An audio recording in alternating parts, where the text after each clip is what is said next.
nin saxaabiyo Julaybiib la oran jiray baa jira Julaybiib nin wuxuu ahaa dhaxaaka oo kaftan badan oo xataa dumarka reer Madiina marmar la kaftami jiray la yiri iska furfurno cid walba la hadlabuha dumarka ansaareed intay isku sheegeen bay yiraahdeen Julaybiib islaanina inay inanteeda iskaga dhisin ninkaas akhlaaqdiisu ma wanaagsanay maalin maalmaha kamida Julaybiib iyo nabiga isku hor yimid alayhi salaatu wasalaam dadna markaa uu nabigu ku yiri Julaybiib oo ma guursatay markaasuu yaa rasuul aniga ayaa ii dhisay buu yiri hadana maalin kale nabiga sarkeen yaa Julaybiib oo lima guursatay markaasuu yaa rasuul aniga ayaa ii dhisay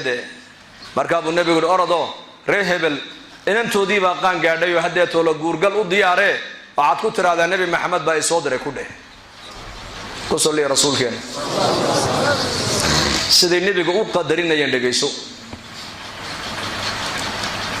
dadna markaas Julaybiibna waa la yaqaan magaalada Madiina dhan baa taqaan akhlaaqdiisa oo aqal kasta waa lagu hadal hayaayo waxa la leeyahay Julaybiib yaanan gabadh la iskaga dhisin waayo akhlaaqdiisu ma fiicna ninkaasi aan dumarka la kaftamo oo meel walba ku sheekeeyo oo macaasharadiisu ma hagaagsano isku sheegeen dadna markaas reerkiibu u yimido odaygii reerka lahaa buu u tagay dadna markaas uu ku yiri nabiga ay soo diray alayhi salaatu wasalaam oo nabigu wuxuu salaam buu igu ka soo dhiibay ee horta salaanta iga gudoon markaa buu salaantii ka gudoomay dadna markaas uu rasuulka ilaahay baa ii soo diray igu yiri inantooda ma aragtaan ha lagu dhiso oo inantiina baan u socdaa nabiga amarka soo bixiyay waxay leeyahay culimadu inanta reerkaasi inay qaan gaadhay nabigu sidee buu ku gartay ku salli rasuul sidoo ku gartay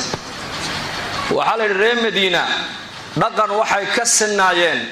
haday gabadhu ay daadii lagu guurinayay ay gaadho ayay nabiga u sheegi jireen ee oran jireen yaa rasuulallah hadii aad adigu u diyaar tahayna inantayadii way qaan gaadhay waa ku diyaar hadaad cid kale u rabtana waa ku diyaar oo inantu markay qaan gaadho waxa u soo haasaawaya abaheed ama walaalkeed ama abtigeed ama adeerkeed intaas u soo baadbaadaysa ninka ku munaasibka gabadhaas inagana maanta zamankeena ka warama gabdhaha farmeena ka u raadin masayada soo raadsata ya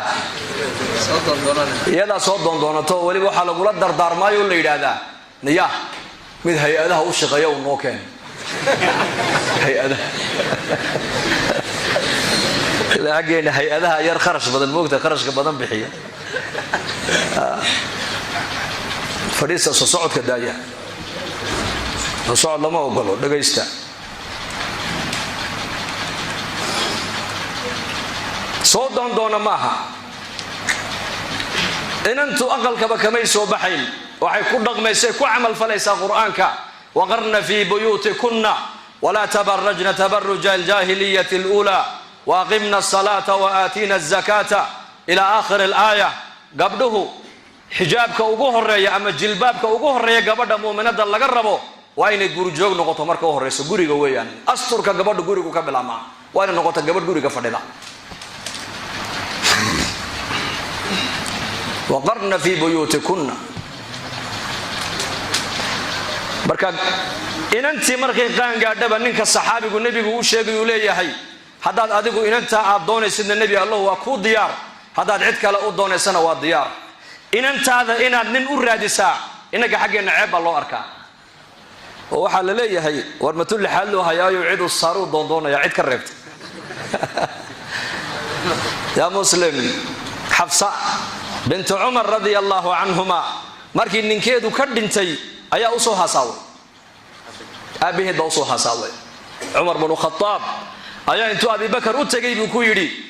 ya orta Usmaan buu u tagay ya Usmaan hadaad doontid Hafsa waan ku dhisi markaasuu yiri waan ka soo tashanay kaadi oo soo noqdo wuxuu ku yiri kolkaan isku noqdeen tashaday waxa ay soo baxday maanta sanadka inaan guursane wala liga raali ahaw hadana Umar ma fadhiisane Abi Bakr Siddiq buu tago wuxuu ku yiri ya Abu Bakar wal inantayda Hafsa hadaad doonto waan ku dhisi Abu Bakar haayana ima oran mayana ima oran oo iga aamusay buu yiri muddo yar kadib inantaydii waxa iga soo doonay buu Umar ibn Khattab rasuulka ilaahay baa iga soo doonay maalintii nabi maxamed calayhi salaatu wasalaam uu xabso uu guursaday ayaa abubakar iyo cumar iska hor yimaadeen abubakar baa hadlo wuxuu yidhi yaa cumar malaha qalbigaad wax iigu haysaa haawaan kuugu hayaa buu ku yidhi waayo inantayda xabsa adiga hortaa cusmaan baan u bandhigay cusmaan jawaab waafi ii soo celiyey oo maya buu igu yidhi maanta diyaar uma ihi ama adiga markaan xabsa kuu bandhigay hayana ima odhan mayana imaad odhan waad ii aamustay markaasuu abubakar ku yidhi aniga arrintaa kaa shaafinaya i dhegayso waxaan ogaa nebi maxamed oo xabsa inuu guursado hadal haya markaa sirtii nebigaan hayay buu yidhi ma sirtii nebigaan kuu sheegaa buu yidhi laakiin waxaa iga ballan oo iga go'nayd buu yidhi hadduu nebi maxamed xabse uu iska dayn lahaa anaa kaa guursan lahaa buu ka yidhi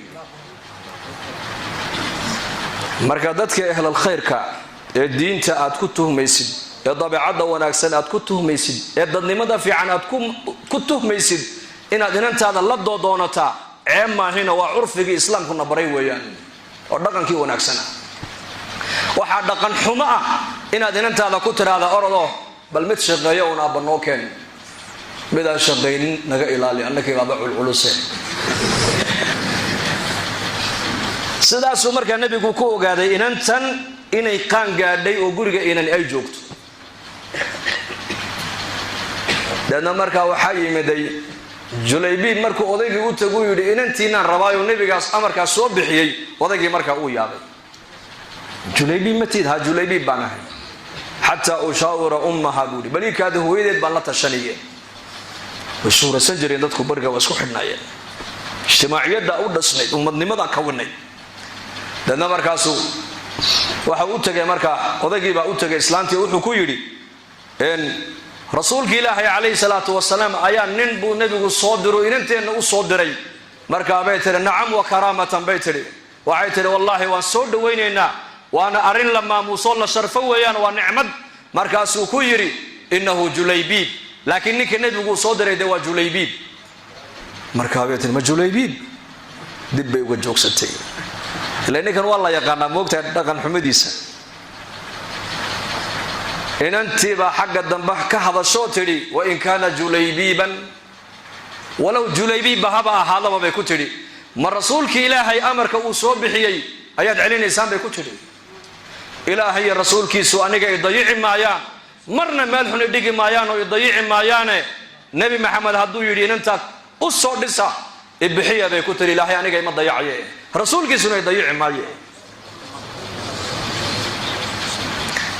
may eegin shakhsigan gabadha soo doonay waxaa la eegay ka soo diray baa la eegay yaa soo diray rasuulka ilaahay baa soo diray calayhi salaatu wasalaam rasuulka ilaahay baa soo diray dadna waa loo dhisay waa la siiyey gabadhii saxaabadii buu nebigu ku yidhi julaybiib waa caroose bal wax yar u soo keenkeeno isku geeya caawa aroos gale isagoo carooska isku diyaarinayaa loo baxay ghaswatu uxud buu ku shahiiday baa la yidhi isagoona naqalgelin ghaswatu uxud buu ku shahiiday isagoo aanan caroos gelin oo naqalgelin markii dadkii dhintay la kala guranayay buu nebigu saxaabada ku yidhi nin baan tabayaa war nin baan tabayaa war nin baan weli laaho araggiisa aan laahay markaasaa nebi allow gaaladuna wuxuugi way gurteen baktigoogii annakana shuhadadeenni waa kuwan markaabuu nebigu war doondoona markaasaa loogu yimida julaybiib markaasuu nebigu julaybiiba waxaa la helay mayda oo 7 nin oo mushrikiin isaguna laayay isagiina markii dambe la duldhigay meydkiisii markaasuu nebigu waa kan ninkan tabaayay gabadhii buu nebigu u duceeyey ilaahu gabadha cayshkeega maciishadeeda sida roobka ilaahu kaga dhig nolosheeda ilaahu ciriiri ha ka dhigin buu yidhi gabadhii amarkii nebi maxamed way fulisay ninkii julaybiibna lama aqal geline ilaahay shahaado ayuu siiyey gabadhii waxaa la yidhi waxay noqotay gabadh barakaysan oo gabdhaha saxaabiyaadka ugu baraka badan oo reerkeegu adduunye iyo diin iyo ubad ba ilaahay ka buuxiyey markii dambe rag badan oo dambe oo asxaabta ka mid ah guursaday